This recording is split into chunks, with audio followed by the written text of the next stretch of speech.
Growing concerns over monkeypox, one Southern California man who had it describes what he called a miserable experience. Moving the last call, there's a push to allow some California cities to serve alcohol until 4 a.m. What has to happen before this could become a reality? The Rundown, brought to you by Goal Zero. Hello, everyone. Welcome to The Rundown. I'm Robin Winston. Monkeypox cases are climbing. The CDC estimates there are nearly 4,000 cases here in the U.S.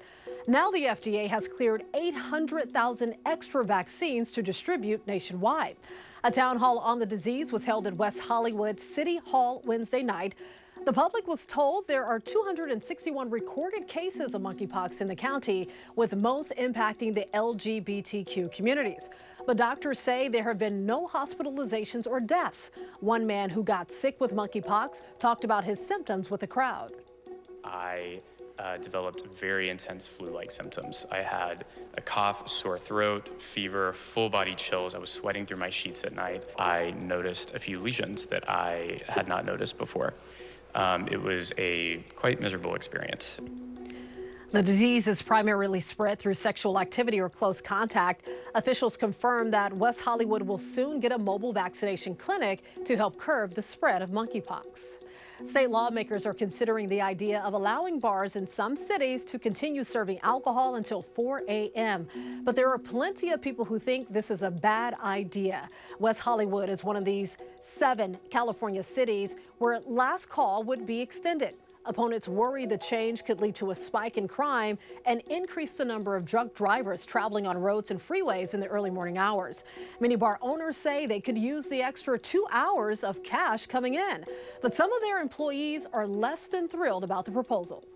This might be a little selfish, but we don't want to extend our hours and then we get to bed even later and then it just messes with our lives. For now, the bill is still in committee, but if it eventually passes, it wouldn't go into effect for another 3 years. The chances of grocery store pharmacy workers across Southern California going on strike may be on the rise. The United Food and Commercial Workers Union, which represents more than 700 supermarket pharmacy workers, rejected the latest contract offer from their employers. Those workers staff pharmacies inside Ralph's, Vons, Albertsons, and Pavilion stores across the area. Last Saturday, union members voted to authorize a strike, though no date has been set and negotiations could continue. All right, keep your umbrellas handy because we have some monsoon moisture headed our way. Let's check in with meteorologist Belen De Leon for an update. We're a hop, skip, and a jump away from the weekend, and that's where we're going to see some changes to our forecast. Well, first of all, onshore flow continues, so folks that are close to the coast are continue to see those clouds in the morning, maybe some patchy fog. Seasonal temperatures anticipated with a mix of sun and clouds through the end of the week. Then, starting on Friday through the weekend, we have higher humidity and a possibility for some monsoon storms. Look at all of the moisture that's going to be streaming into Southern California over the weekend. Dew points are going to be in the mid to upper 60s. That puts us in the muggy category. So with all that humidity in the air, it could spark some showers and thunderstorms. Friday, 20% chance for storms in Big Bear, but notice how it increases Saturday, Sunday, and Monday. So keep an eye to the sky. Other than that, at least the temperatures aren't going to change very much. The trend in Riverside keeps us in the mid-90s all the way through next week. The U.S. is waiting for a response from Russia on a proposed deal to bring home WNBA star Brittany Greiner. Greiner was arrested on drug-related charges at a Moscow airport in February. The deal will include freedom for another American, Paul Whelan, who's serving 16 years in Russia for espionage. While it hasn't been confirmed, it's believed the U.S. wants to trade them for Russian arms dealer Victor Bout. He was once labeled the Merchant of Death and is now serving 25 years in the U.S. for arms smuggling. Our governments have communicated repeatedly and directly on that proposal. And I'll use the conversation to follow up personally and, I hope, move us toward a resolution. No word whether Russia will agree to the trade. Meantime, Greiner pleaded guilty to violating Russian law. Many see it as a strategy to speed up the process of this potential trade. I'm a power blackout, and I'm going to put you in the dark. What is that? It's the Yeti 3000X solar generator, a home backup system from Goal Zero. Take that, blackout. LA's eviction moratorium is being extended again. It has been in place for more than 2 years now, but some say it's time to think more about the smaller landlords. The city council voted Wednesday to keep the moratorium in place. Since the beginning of the pandemic, it has prevented rent increases and allowed some to put off paying rent. Council member John Lee was the only one to vote against the moratorium. He said landlords are now struggling to make ends meet. By now, you've probably heard about the shortage of the hot sauce favorite, Sriracha. But now we're seeing just how much things have slowed down at the Sriracha factory in Irwindale.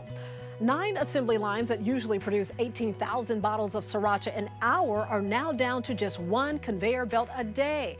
The company's owner and founder says it's all because of a shortage of chilies and pepper products. He blames the shortage on the drought's impact on crops. We're hoping that we are going to be feeling more chili for our fall season. The owner of the famed hot sauce says he's working to find new chili pepper farms to help fulfill orders, and he hopes customers will stay patient and supportive. Britney Spears has won another major fight in her ongoing legal battle against her father. A judge ruled that her father, Jamie Spears, will have to sit down with lawyers and explain what happened to the singer's money, while Britney will not need to show up in person to prove her claims against him. Britney Spears was released from her 13-year conservatorship last year. Meantime, Britney's fans rallied outside the downtown LA courtroom Wednesday. Free Britney advocates support legislation to end abusive conservatorship and to strengthen rights for people with disabilities without involving the courts.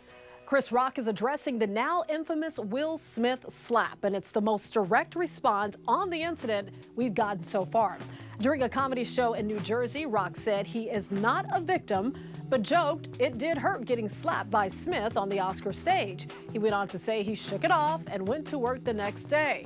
Rock went out on a solo comedy tour right after the Oscars, telling a Boston audience he's still processing what happened. He said at some point he'll talk about the slap and that it will be serious and funny. Dozens of former Republicans and Democrats say they are forming a new U.S. political party. According to a report from Reuters, the new party, called Forward, will appeal to the millions of voters who they say are dismayed with what they see as America's dysfunctional two-party system. Former Democratic presidential candidate Andrew Yang and former Republican New Jersey Governor Christine Todd Whitman will serve as Forward's co-chairman. Forward aims to gain party registration and ballot access in 30 states by the end of 2023 and in all 50 states for the following year. Hundreds of thousands of dollars of funding has been approved to help clean up and maintain the newly constructed 6th Street Bridge. The City Council's Public Works Committee approved $706,000 for maintenance. Those funds would last for about a year. This comes after illegal activity left the bridge covered with skid marks and damages. Graffiti removal crews have already spent an average of 21.5 hours a day right there on the bridge cleaning up. Officials say preventative measures are also in the works, such as possibly installing speed bumps, fencing, and surveillance cameras. With all the negative news surrounding the bridge, here's something to celebrate: a couple's engagement. Ray Pena popped the big question to his now fiancée, Joan Zamora. The 6th Street Bridge is a special place for the couple. The two were raised and met in LA County. They made sure that they were there at the bridge's big opening celebration, and now it's the site of the beginning of their lives together. I just brought my tripod to take pictures because I didn't want to bother anybody, and then out of nowhere he just got down on one knee and proposed. I'm thinking, man, are we really the first couple to get engaged on this bridge? Good job, buddy. And look at that ring, bling, bling. What a special place to do that. Well, the couple hopes people can celebrate the bridge responsibly like they did. I hope we're invited to the wedding. Call us. We're available. You can always get news and weather updates on the NBCLA app and on our website, NBCLA.com. And be sure to tune in to Today in LA on NBC4 weekdays from 4 to 7 a.m. I'll be here helping you get around with the traffic reports throughout your morning commute. I'll see you next time on The Rundown.